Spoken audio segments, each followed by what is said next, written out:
on a rainy October morning in 1809. A national hero was found dying on the floor of a crude log cabin along the Natchez Trace. Meriwether Lewis, the man who had conquered the American wilderness, was bleeding from 2 gunshot wounds. By sunrise, he was dead. The official report called it a suicide, a tragic end for a man broken by debt and depression. But what if that report was a lie? For 2 centuries, historians and descendants have pointed to a darker possibility. They see a trail of missing documents, a corrupt general, and a scene that simply doesn't fit the suicide narrative. Today, we peel back the layers of the official record. Was this a desperate act or a calculated execution? To understand why people believed the suicide theory, we have to look at the man who returned from the Pacific.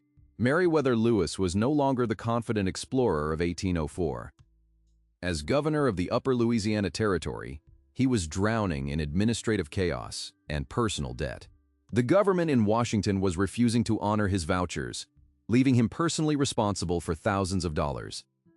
Contemporary letters suggest he was drinking heavily and perhaps suffering from the lingering effects of malaria or even syphilis. His mentor, Thomas Jefferson, later wrote that Lewis had long suffered from sensible depressions of mind. In this version of history, the journey to Washington was a final, desperate attempt to save his reputation. According to the official record, the pressure finally snapped him.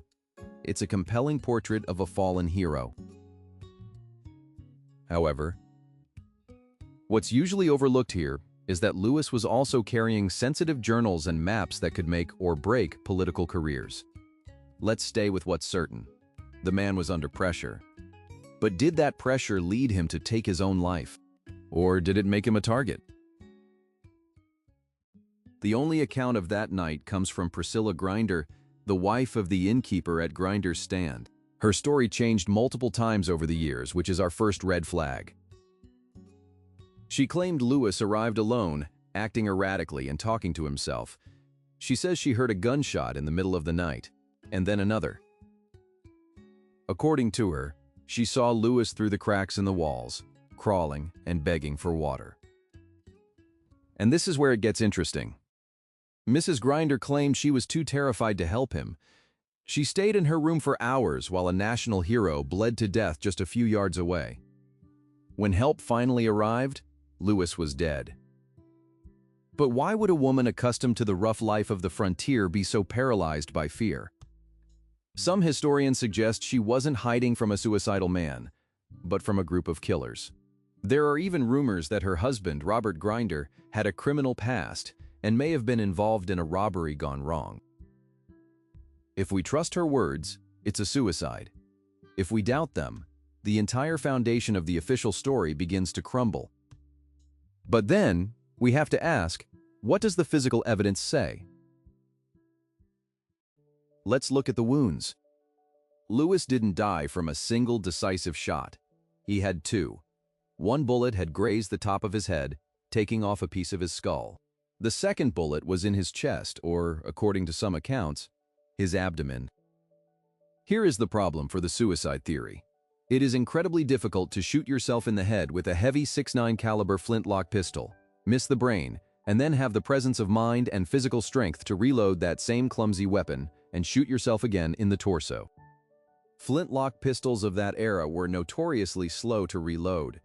It was a process of powder, patch, and ball. Could a man with a massive head wound really perform those precise movements in the dark? Forensic experts have long argued that the angle of the wound suggests someone else was holding the trigger. And yet, the authorities at the time never performed an autopsy. They buried him quickly, right there by the side of the trail. The questions were buried with him. But if it wasn't suicide, and it wasn't a simple robbery, what was the motive? The answer might lie in the documents Lewis was carrying. But what happened to those papers? In the early 19th century, the Louisiana Territory was a hornet's nest of treason and greed. At the center of it was General James Wilkinson. History remembers Wilkinson as perhaps the most accomplished traitor in American history, a man who was simultaneously the commander of the U.S. Army and a paid secret agent for the Spanish crown, known as Agent 13. Lewis was traveling to Washington to clear his name, but he was also carrying journals that contained sensitive information about the territory and its inhabitants. Wilkinson had every reason to fear what Lewis might reveal. If Lewis had evidence of Wilkinson's double-dealing, he was a walking death warrant for the general. We know that Wilkinson's personal messenger, James Neely, was the man who found Lewis's body and handled his effects. Neely's account of the death closely mirrors the suicide story, but his letters to Jefferson contain strange inconsistencies. Is it possible that Neely was sent not to protect Lewis, but to ensure he never reached Washington?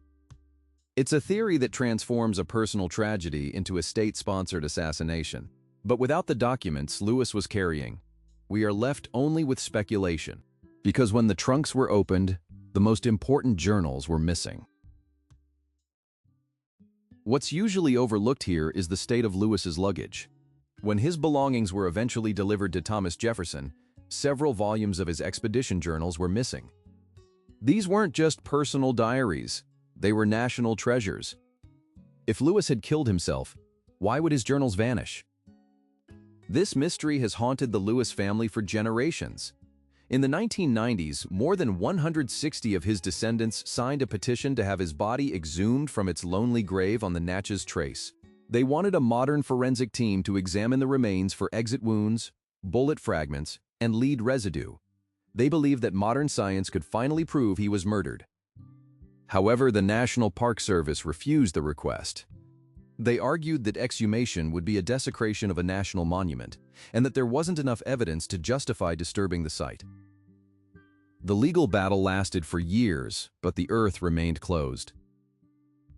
So, we are stuck with the conflicting accounts of 1809. On one side, the image of a depressed man seeking an end to his pain. On the other, a hero silenced by the very government he served. But, which one fits the facts? So, what do we actually know? We know that Meriwether Lewis died in pain alone, in a place that offered him no comfort. The suicide theory is supported by the testimony of a fearful witness and the heavy silence of a mentor, Thomas Jefferson, who seemed all too ready to accept the worst. It fits the narrative of the tortured genius crushed by the weight of his own success. But the murder theory is bolstered by the physical impossibility of the wounds, the reputation of the men surrounding him, and the curious disappearance of his papers. It's a classic case where the official truth feels too convenient, and the alternative feels too conspiratorial. Let's stay with what's certain. History is often written by those who survive the events, not those who die in them. Meriwether Lewis was a man who survived the unknown wilderness only to perish in the heart of the country he helped build. Whether he was a victim of his own mind or a victim of a political assassin, the silence of the Natchez Trace remains unbroken. The grave is sealed, and for now, the secret of his final hours remains one of the great gaps in the American story. The death of Meriwether Lewis reminds us that even our greatest heroes are subject to the shadows of history. If you found this re-examination compelling, consider subscribing to Hidden Layer. We continue to dig through the gaps where the official records fall short. What do you believe happened at Grinder's stand? Was it a tragic end or a calculated cover-up? Leave your thoughts in the comments below. Thank you for watching and for helping us keep the questions alive.